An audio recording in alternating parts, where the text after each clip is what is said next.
ስምምነት እንዲፈራረሙ ለማግባባት የሳውዲ አረቢያና የኦማን መልእክተኞች ወደ ሰንዓ ሊጓዙ ነው። ሳውዲ አረቢያ መራሹ የአረብ ሀገራት ጦር ሁቲዎች ወደሚቆጣጠሯቸው አካባቢዎች ሸቀጥ እንዳይገባ ጥሎት የነበረውን የወደብ እገዳ አንስቷል። የዩክሬኑን ጦርነት ለማስቆም ድርድር ከተደረገ የድርድሩ ይዘት አዲስ የዓለም ስርዓትን ለመፍጠር ያለመ መሆን እንደሚገባው ሩሲያ አስታወቀች። የሩሲያ ውጭ ጉዳይ ሚኒስትር ሰርጌይ ላቭሮቭ እንዳሉት ዓለም በአሜሪካ አድራጊ ፈጣሪነት መዘወሩ ማብቃት አለበት። ዜና የኢትዮጵያ ፌዴራላዊ መንግሥት በየክልሉ የተደራጀውን ልዩ ኃይል መበተን ጀመረ። የመንግሥት የኮሚኒኬሽን አገልግሎት ባሰራጨው መግለጫ እንዳለው መንግሥት አንድ ጠንካራ የተማከለ ሰራዊት ለመገንባት አቅጣጫ አስቀምጧል።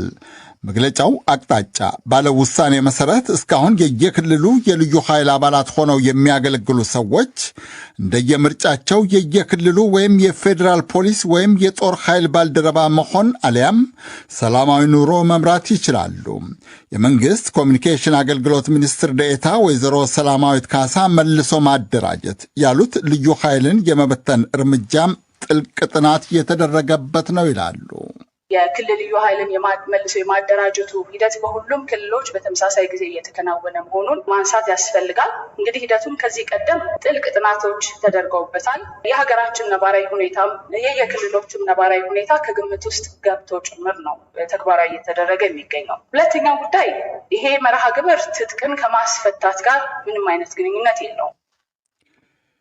ክልሎች ልዩ ኃይል ማደራጀታቸው የሀገሪቱን ሕገ መንግሥት የሚቃረን ነው የሚል አስተያየት ከዓመታት በፊት በተደጋጋሚ ሲሰጥ ነበረ።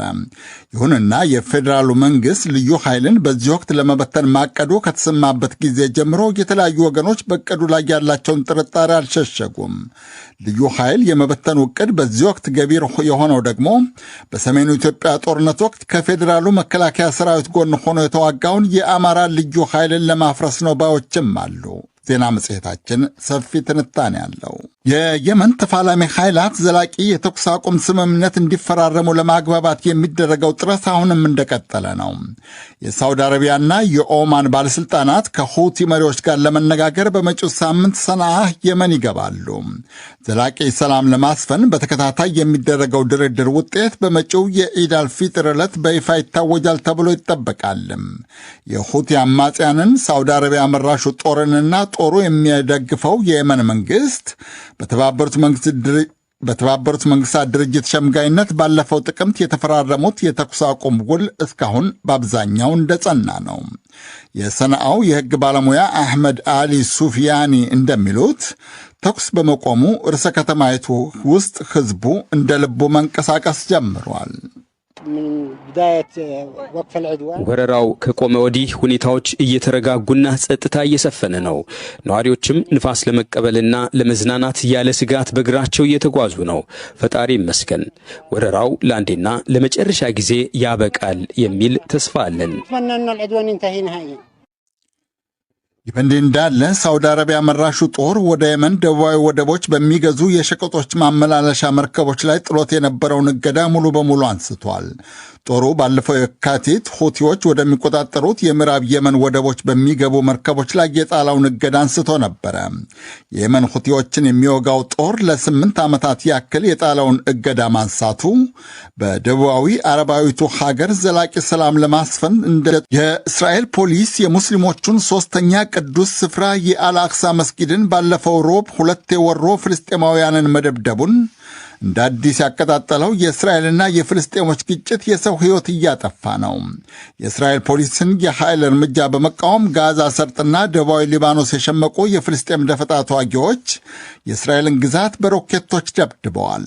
የእስራኤል ጦር በበኩሉ የአክራሪው ሐማስ ወታደራዊ ይዞታ ያላቸውን የጋዛና የደቡባዊ ሊባኖስ ግዛቶችን ትናንትናና ዛሬ በተዋጊ ጀቶች ደብድበዋል።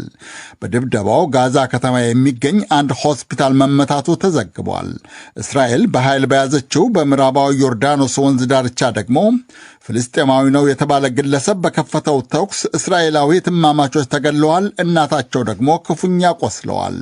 የእስራኤል ፖሊስ የአልአቅሳ መስጊድን መድፈሩን ፍልስጤማውያንን ጨምሮ በተለያዩ የአረብና የሙስሊም ሀገራት ዜጎች ዛሬ በአደባባይ ሰልፍ አውግዘውታል። አዲስ ያገረሸው ግጭት እንዳይባባስ የተለያዩ መንግስታት እየጠየቁ ነው። የዩክሬኑን ጦርነት ለማስቆም የሚደረግ ማናቸውም ድርድር መደረግ ካለበት የሚደረገው አዲስ የዓለም ስርዓት ለመፍጠር መሆን እንደሚገባው ሩሲያ አስታወቀች። ሩሲያና ዩክሬንን ለማደራደር ከዚህ ቀደም ቱርክ፣ ብራዚል፣ ቻይናና ሌሎችም ሀገራት የጀመሩትን ጥረት ለዩክሬን ዙሪያ መለስ ድጋፍ የሚሰጡት ምዕራባውያን መንግስታት በቀጥታም በተዘዋዋሪም ውድቅ አድርገውት ነበረ። አሁን ግን ቻይና ሁለቱን ወገኖች እንድታደራደር ፈረንሳይና የአውሮፓ ህብረት መሪዎች ቤጂንግ ድረስ ተጉዘው የቻይናውን መሪ ተማጽነዋል። ዛሬ አንካራ ቱርክ ውስጥ ከቱርክ አቻቸው ሜቭሉት ካቩሶግሉ ጋር የተነጋገሩት የሩሲያ ውጭ ጉዳይ ሚኒስትር ሰርጌይ ላቭሮቭ እንዳሉት ድርድሩ ከተደረገ የሩሲያን ፍላጎት፣ የሩሲያን ስጋት ያካተተ የዩናይትድ ስቴትስን የአድራጊ ፈጣሪነት ጫና የሚቀንስ መሆን አለበት።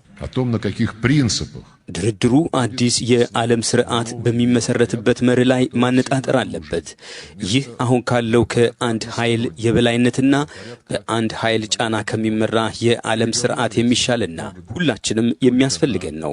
የትኛውም ድርድር የሩሲያን ተገቢ ጥቅምና ተገቢ ስጋትን ያካተተ። ላቭሮቭ ከቱርኩ አስተናጋጃቸው ጋር ከሰላም ድርድር በተጨማሪ የእህል ውል ስለተባለው ስምምነት ተነጋግረዋል።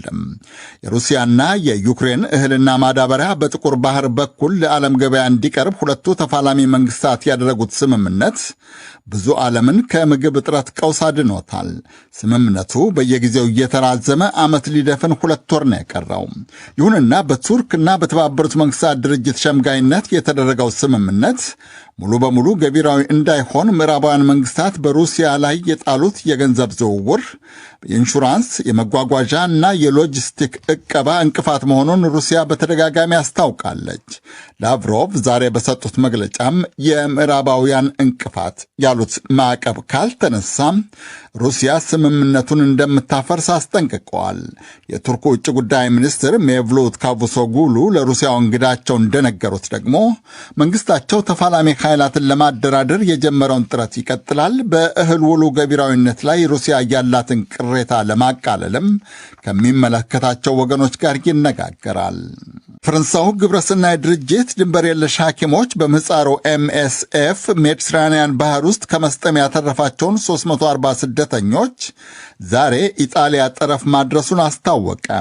የድርጅቱ ነፍስ አድን መርከብ ከሊቢያ እንደ ነገሩ የተሰራ ጀልባ ተሳፍረው የሜዲትራንያንን ባህር ሲቀስፉ ሊሰምጡ የነበሩ 400 ስደተኞችን ባለፈው ሮብ በሕይወት አድናለች።